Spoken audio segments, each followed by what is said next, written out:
করে একটা ফুটকি দিলাম, দেখতে পাচ্ছ? আচ্ছা দেখো তো, এই ফুটকিটা এই চকের ফোঁটা দিয়ে দিলাম, তাই না?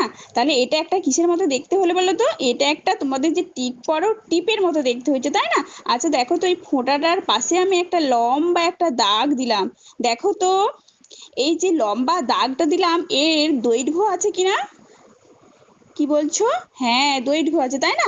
আচ্ছা এই ফোঁটাটার দিকে দেখো তো, এটা লম্বা কিনা বা চওড়া কিনা? হ্যাঁ, দেখতে পাচ্ছ? এটা লম্বাও নয়, চওড়াও নয়, তাই না? হ্যাঁ, তাহলে কি এই ফোঁটাটাকে কি বলা হয়?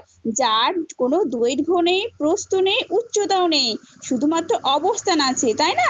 একে বলা হয় বিন্দু। কি বলা হয়? বিন্দু। আচ্ছা দেখো তো, এরপর আমার যে হাতের পেনটার দিকে তাকাও তো, এই পেনটার ডগাটা কেমন দেখতে? ভোঁতা না সূক্ষ্ম?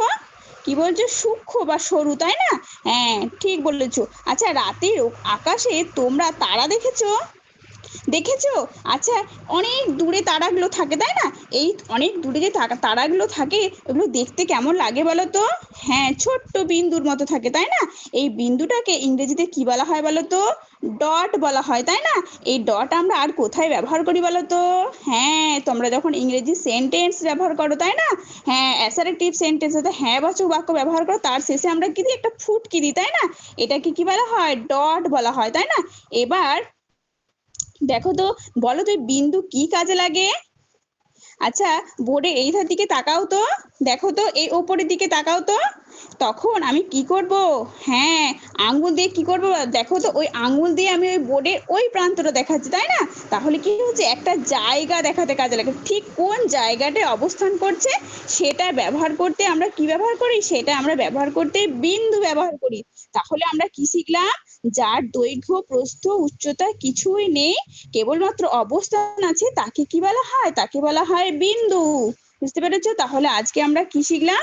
আজকে আমরা বিন্দু সম্পর্কে শিখলাম। আচ্ছা বলো তো, বিন্দু আমরা কি কাজে ব্যবহার করি?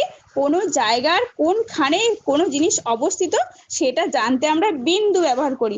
আচ্ছা বলো তো, এই একটা বিন্দু দিয়ে কটা সরলরেখা টানতে পারি? হ্যাঁ, একটা বিন্দু দিয়ে আমরা অসংখ্য সরলরেখা টানতে পারি। আচ্ছা বলো তো, দুটো বিন্দু দিয়ে আমরা কটা সরলরেখা টানতে পারি?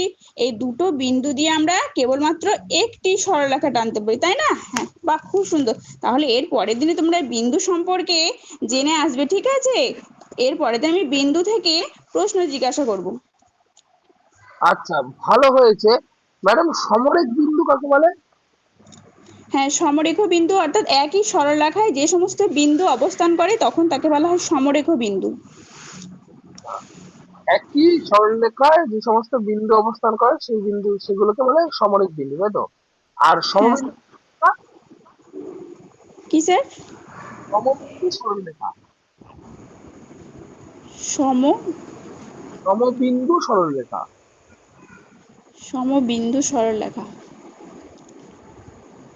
সেটাও তো স্যার একটা সরলরেখায় যখন যে সমস্ত বিন্দু থাকে তখন তাকে সমবিন্দু সরলরেখা বলা হয়। একটা বিন্দু দিয়ে যে সরলরেখা গুলো যাচ্ছে সেটা হচ্ছে সমবিন্দু সরলরেখা। মানে একটা বিন্দুতে আপনার স্টার বানান মাঝখানে। হ্যাঁ, হ্যাঁ স্যার, একটা বিন্দুতে যে সমস্ত সরলরেখা টানা যায় তাকে বলা হয় সমবিন্দু। একটা বিন্দু না, ওই ধরুন একটা বিন্দু আছে আর একটা বিন্দুকে কেন্দ্র করে যে সরলরেখা গুলো হচ্ছে পাশে পাশে, অনেকগুলো সরলরেখা হয় না কেন্দ্র করে, হ্যাঁ, হ্যাঁ, হ্যাঁ, হ্যাঁ। সমবিন্দু সরলরেখা মানে একটা একটা বিন্দু কিন্তু প্রচুর সরলরেখা। ঠিক আছে। হ্যাঁ, হ্যাঁ, আচ্ছা, নেক্সট হচ্ছে আপনি যখন বলবেন না ম্যাডাম, আপনি এটা তো নিশ্চয়ই গণিতের গণিতের টপিক তো, হ্যাঁ স্যার।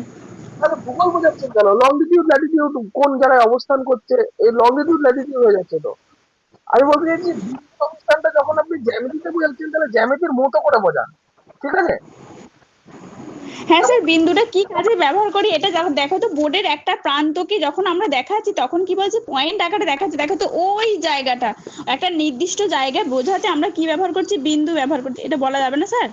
না, এটা এটা এটা বলা ঠিক সঙ্গত হচ্ছে না, আপনি লংজিটিউড ল্যাটিটিউডের মধ্যে চলে আসছেন। আমি বলতে চাইছি যে একটা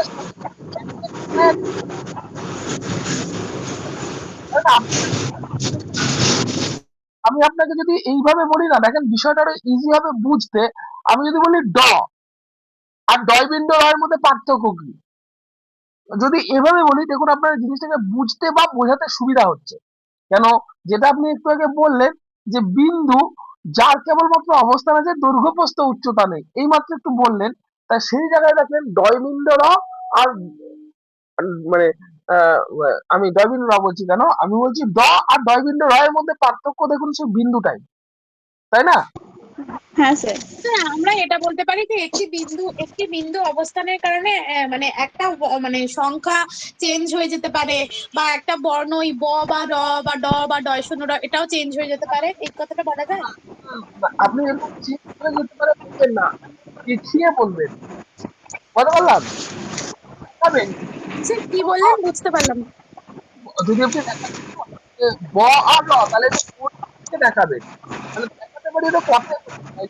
ব আর র এর মধ্যে তোমরা বলো, ইন্টারঅ্যাক্টিভ হবে, ডিডাকটিভ, ঠিক আছে? তোমরা বলো, হ্যাঁ তোমাদের স্যার। ব আর র এর মধ্যে পার্থক্য তোমাদের কি বুঝতে হচ্ছে, তোমরা সেটা বলো। করতে পারি না। বর। ব আর র এর মধ্যে পার্থক্য কি? হুম। সেই জাতি পার্থক্য বা বিন্দুই পার্থক্য। এবার দিয়ে বড় শুরু করেন, ঠিক আছে?